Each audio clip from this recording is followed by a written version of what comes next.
Imagina um homem muito rico. Rico não, bilionário, muito amado pelo seu país. E ele se achava assim um ser intocável, pelo tamanho da sua fama e pela quantidade de dinheiro que ele tinha. Mas aí depois da sua morte começam a sair várias especulações, vários relatos de pessoas, de ex-funcionários, de mulheres, documentos de justiça, dizendo que você usava a sua fortuna simplesmente para comandar um esquema de exploração sexual imenso. Se esse caso te lembrou Jeffrey Epstein, não foi por acaso, porque hoje a gente está falando de um milionário brasileiro. A gente está falando do Jeffrey Epstein brasileiro, que é ninguém mais, ninguém menos que o dono e fundador da Casas Bahia. Isso mesmo, essa loja que tem aí na tua cidade, que eu sei porque tem na minha. Samuel Klein.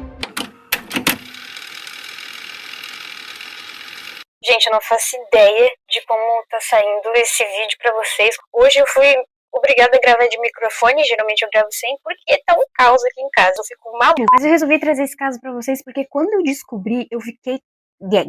Assim, sem acreditar. Simplesmente porque a mídia escondeu, né? Olha que novidade. Gente, minha mãe tá escutando músicas muito depressivas. Eu vou começar a chorar aqui nesse vídeo. Bom, a gente já tá descontraído um pouco, mas se você é novo aqui, bem-vindo ao Arquivo X. Eu vou pedir pra você se inscrever, deixar o like já no começo, porque senão depois você esquece. Então vamos pro vídeo. Veio à tona em 2020, 2021, um caso chamado Jeffrey Epstein brasileiro. Como assim? Quem era esse ser humano? Ele nasceu em 15 de novembro de 1923 na Polônia. Ele era judeu. E assim, ele não teve uma vida fácil. Não é porque ele é um monstro que ele não sofreu. Mas vamos vendo junto aqui como o vaso ruim não quebra. Presta atenção. Ele passou pelo campo de concentração de Majdanek, acho que é isso, sobreviveu ao Holocausto, depois da guerra acabou vindo para o Brasil. Aqui, para começar a vida dele, ele começou a vender cobertores de porta em porta. E foi dando certo, aos poucos ele já tinha dinheiro e foi criando ali, não depois de muito tempo, a Casas Bahia. Que, uma curiosidade, esse nome não é porque foi fundada na Bahia, porque a loja principal ali fica em São Paulo, mas a maioria dos seus clientes eram nordestinos, e naquele tempo todo nordestino era conhecido como baiano, então ficou Casas Bahia. Ele era conhecido assim como um empresário simples, uma pessoa assim, pode contar comigo, tá precisando de um negócio ali, meu, vou te ajudar. Todos ali amavam ele. Esse homem não tem o que reclamar dele. Ele é um ótimo vizinho, ele é um ótimo empresário, ele é um ótimo chefe. Não tem o que reclamar. Era assim que a galera via ele. E no dia 20 de novembro de 2014, ele foi de base. Ele morreu. Foram feitas, assim, grandes homenagens. Muita gente famosa lamentando a sua morte. E eu prefiro acreditar que essas pessoas que admiravam ele não sabiam de tudo esse babado aqui. Prefiro acreditar nisso. Até que 6 anos depois que ele morreu, começaram a surgir algumas denúncias de funcionário, de mulheres que diziam que tinham sido pelo Samuel Klein. Mas aí fica o questionamento. Por que essas mulheres só foram falar disso depois que ele morreu? Como funcionava esse esquema? Ele tinha a loja dele em vários estados. E geralmente o escritório principal dele às vezes ficava em cima da loja. Ele raramente abordava as vítimas pessoalmente. Sim, ele contratava pessoas especificamente para fazer esse trabalho por ele. E tinham sempre o mesmo padrão. Pessoas de periferia, pessoas pobres, pessoas que precisavam ser ajudadas de forma financeira. Por quê? Porque assim tornava ela uma presa muito mais fácil de atrair. Ele prometia quitar todas as dívidas da família, prometia uma casa, prometia um carro, prometia todos os eletrodomésticos de última geração.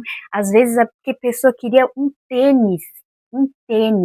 Aí é de ficar indignado. E simplesmente algumas mulheres chegavam dentro das lojas e falavam, me dá tanta quantidade aí, porque eu fiz um serviço ali pro Samuel Klein. E os funcionários já estavam super familiarizados com isso. Por quê?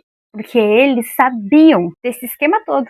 Uhum. E essas mulheres que iam lá, mulheres, tá? Porque eram a maioria, grande maioria, eram de 17, 16, 15 anos. Elas iam lá e às vezes tiraram milhares de reais.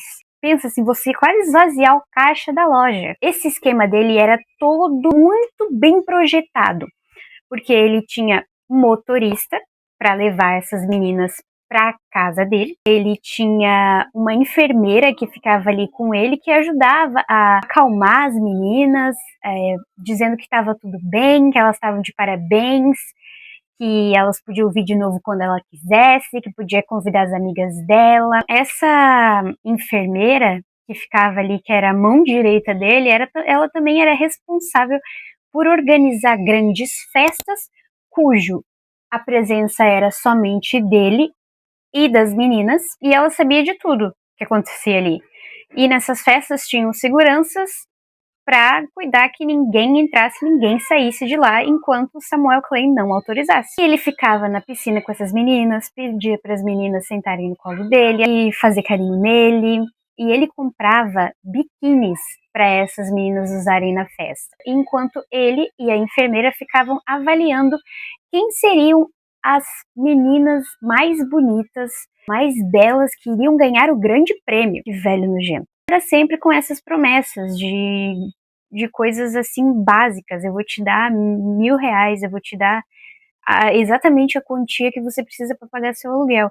E muitas vezes as mulheres, depois de passarem por essa experiência, elas voltavam, porque era a única forma que elas tinham de conseguir dinheiro rápido. E outras, claro, que ficaram traumatizadas e não voltaram nunca mais. E eu acredito também que alguns pais deveriam saber do que estava acontecendo e se aproveitavam disso. Tem todo tipo de pessoa no mundo. E funcionava assim. O funcionário abordava, levava lá para onde ele queria. Ele tinha casas diferentes em vários estados do Brasil. Então eram assim, centenas de vítimas. E ele tinha, para vocês terem noção, até alguém que controlava as despesas que ele tinha com essas meninas. Por exemplo, para essa aqui eu prometi uma casa, para essa aqui eu prometi um carro, para essa aqui eu prometi 1.000. Vai calculando tudo aí pra gente dar para elas, mas eu só vou dar para elas depois delas darem o que eu quero. Ele manipulava o esquema tudo como se fosse uma troca justa, porque essas meninas ali não tinham consciência, às vezes nem sabiam o que estava acontecendo, porque ele não chegava e falava assim, ó, eu vou te dar o dinheiro se você dormir comigo. Ele não falava isso, né? Ele falava que era só para fazer um favor para ele. Então elas acabavam indo, né? Por que elas não denunciavam? Porque assim, Você vai denunciar o maior empresário que o Brasil tem? Quem que vai acreditar em você? Ele pode fazer com que você nunca mais consiga emprego em lugar nenhum. Quem é você para falar do Samuel? por isso que não denunciava. Toda a mídia passou pano para isso, toda a mídia encobriu isso, até que um jornal... Como é que fala quando é a pessoa mesmo que faz? Jornalistas ali fizeram essa investigação por conta, foram juntando vítimas, foram juntando documentos, relatos de ex-funcionários e foram montando a história. E vocês têm noção que a gente só ficou sabendo disso por causa desses jornalistas que fizeram por conta própria? A mídia com certeza sabia das denúncias, mas não vamos dar essa imagem para alguém que construiu um império milionário no Brasil. Esse cara tem que continuar sendo exemplo. E depois de um tempo, começou a sair também denúncias sobre um cara chamado Saul Klein, que era o filho dele. Mas é muito importante a gente frisar que cada um tinha o seu esquema.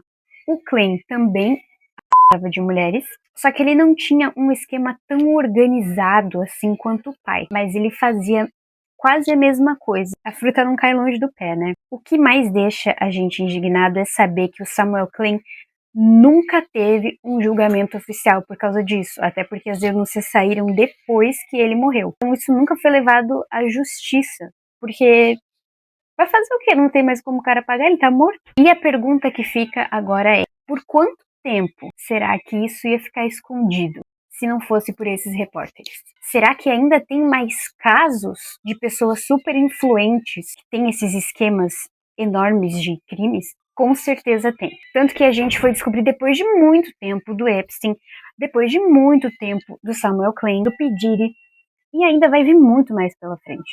Infelizmente o mundo é assim, tende a piorar, porque as pessoas tendem a piorar. Esse foi o vídeo de hoje. Eu termino ele indignada e acredito que você também. Protejam suas crianças, não acreditem em velhos barrigudos empresários, pode prometer mudar sua vida assim do dia pra noite, porque isso não existe. Espero que você tenha gostado do caso, e se você não sabia, me conta aqui como você se sentiu sabendo agora. É isso, a gente se vê no próximo caso.